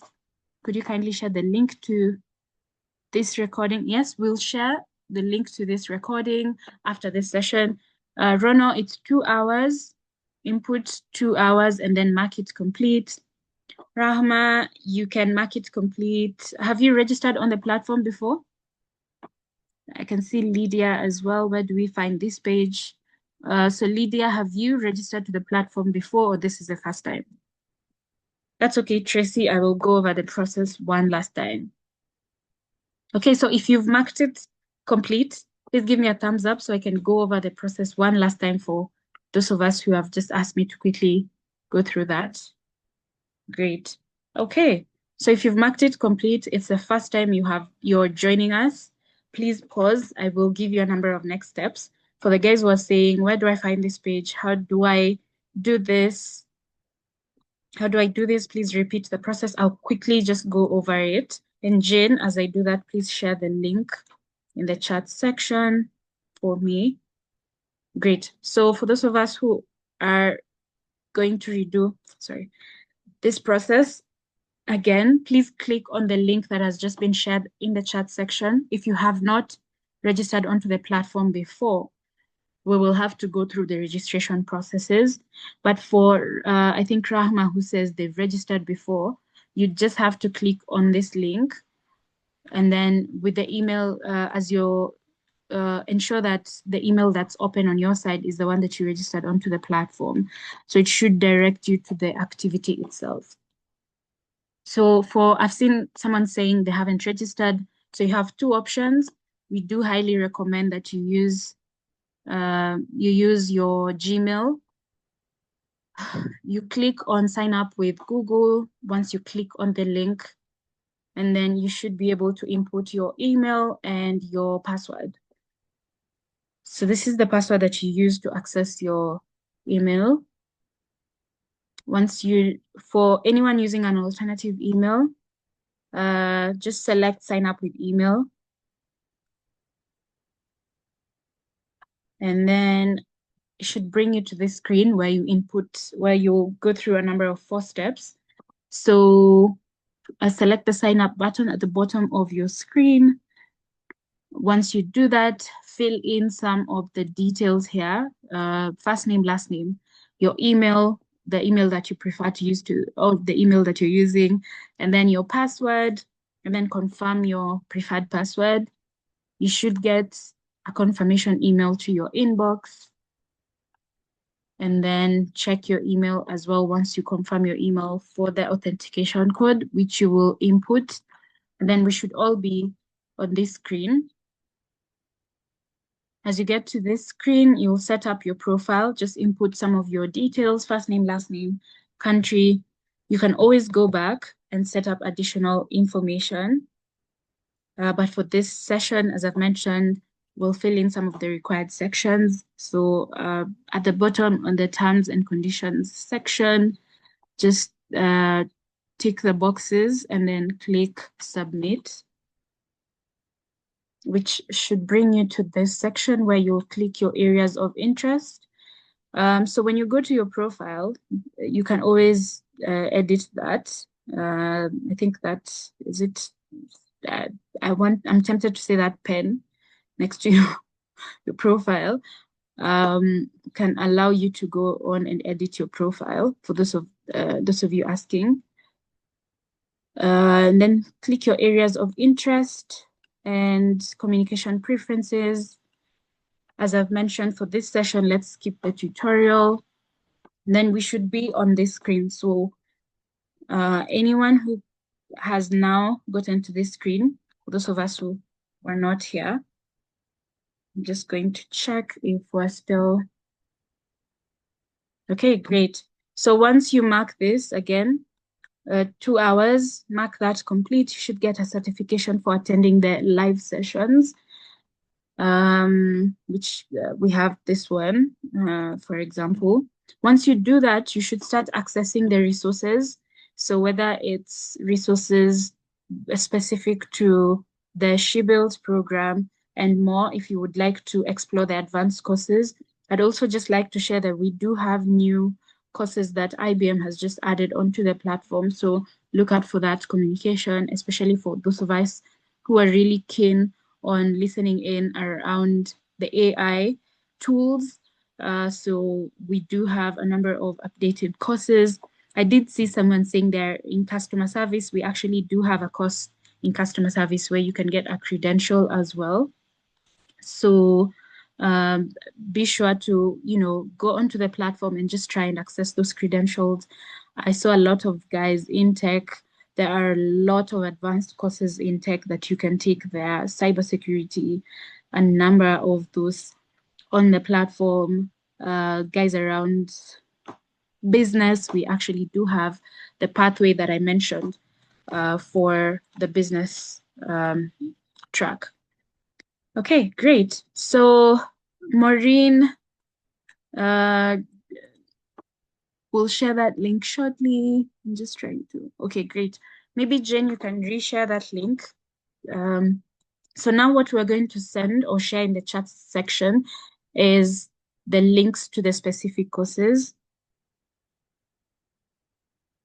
Okay, so I hope you remember your track. If you're joining us for the first time, the one that you'd prefer to join, there are 4 links that have been sent in the track. If you're looking to upskill as you're doing your job search process, the things that Amanda was talking about, what's the best way and process to do this? We have the workforce readiness. We talked about entrepreneurs and how to navigate that. I did hear Rich sharing about the financial literacy course that he took. We do have some materials around your finances in the business track, the youth and women in tech. We do have a number of foundational and intermediate courses in tech and the creative sector track as well. Yeah, I think Rahma, that's because you attended the session on the 18th of September. Please confirm that, which is okay. It means that you marked that complete on that day. Just confirm for me, and then, yeah, that's okay. So that's completely fine. That means you've already marked your sessions for this your attendance to the live sessions complete. Remember, guys, as you continue with your modules, I did hear a number of people asking Beryl, how do I access some of this certification? So I'm just going to quickly go over how you can access the certification to your specific module. So allow me to quickly go over that.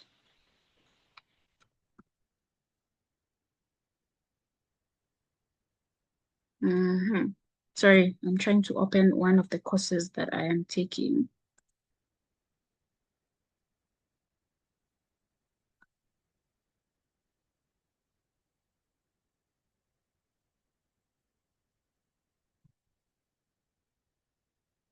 Okay. How many of us have been taking the courses and are wondering how to get your module-specific certifications? If you're there, I did see a number of us asking. Let me just quickly go over that. Sorry, give me a minute. I'm trying to open the courses that I am taking.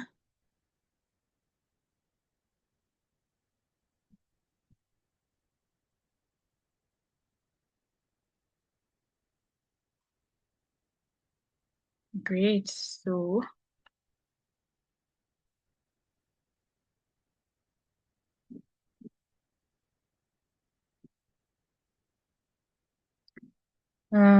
please continue dropping any of the questions you're having around navigating the platform here. I also tried to search that, but couldn't get the course on the platform. Okay, John, taking note of that. I'm just going to send you directly.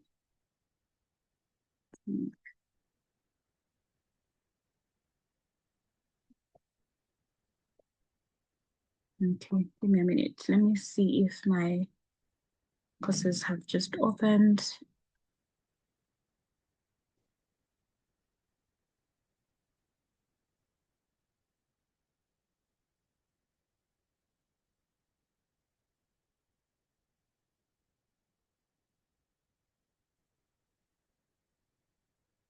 Okay, great. So I'm just going to open the learning activity because I'm having an issue opening a course here. But let's quickly use the learning activity page to just take you to the section where you can get the credential. Just get that link.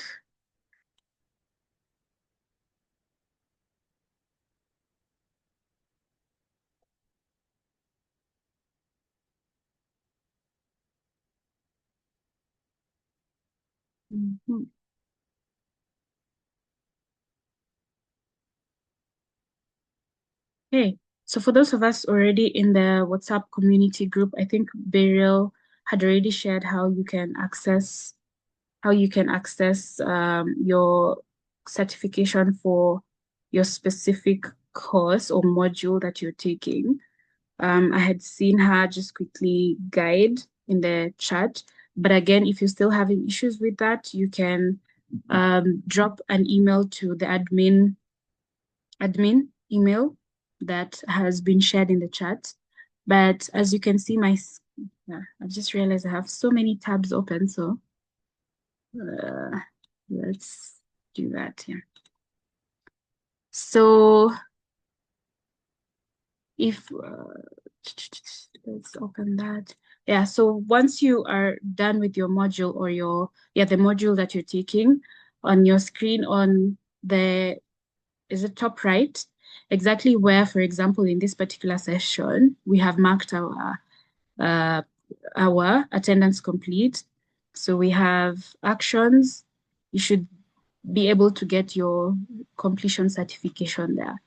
So even for this session itself, if you go to the actions, I hope it's button, you should be able to view the completion certificate there. So for the longer pathways, for example, for the tech pathway, I just want to clarify that for the tech pathway, the main credential there is the digital mindset credential. We have some certifications that you can get there for the select modules, because remember what we have done in the tech pathway is select foundational and intermediate level modules to help you now decide on the advanced tech courses that you'd like to take.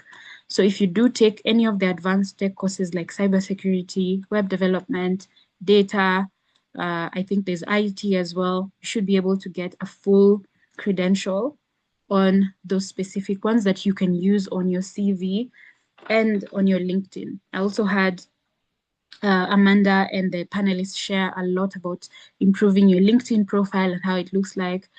Please be sure to add these credentials. For example, I do know a number of us are already completing our courses. You can already start attaching this to your LinkedIn profile. Yeah, I am done. And I can just see, can I be added in the WhatsApp group? Yes, of course. Please share our WhatsApp groups there. Hannah, I do not understand the question on the courses. You can just drop that once more in the chat so that I'm able to see that. John, I have taken note of what you've sent. So I'm just going to send you my number in a bit in the chat. Please reach out to me there on WhatsApp. So the WhatsApp groups, Jen, please help me reshare those. Please join our WhatsApp community groups using those links that have been shared. For those of us asking how they can join. But again, as I've mentioned, we'll get an email after this to take you through how to join the WhatsApp community group and interact with our program. I think I will close as we are 8 minutes past our closing time.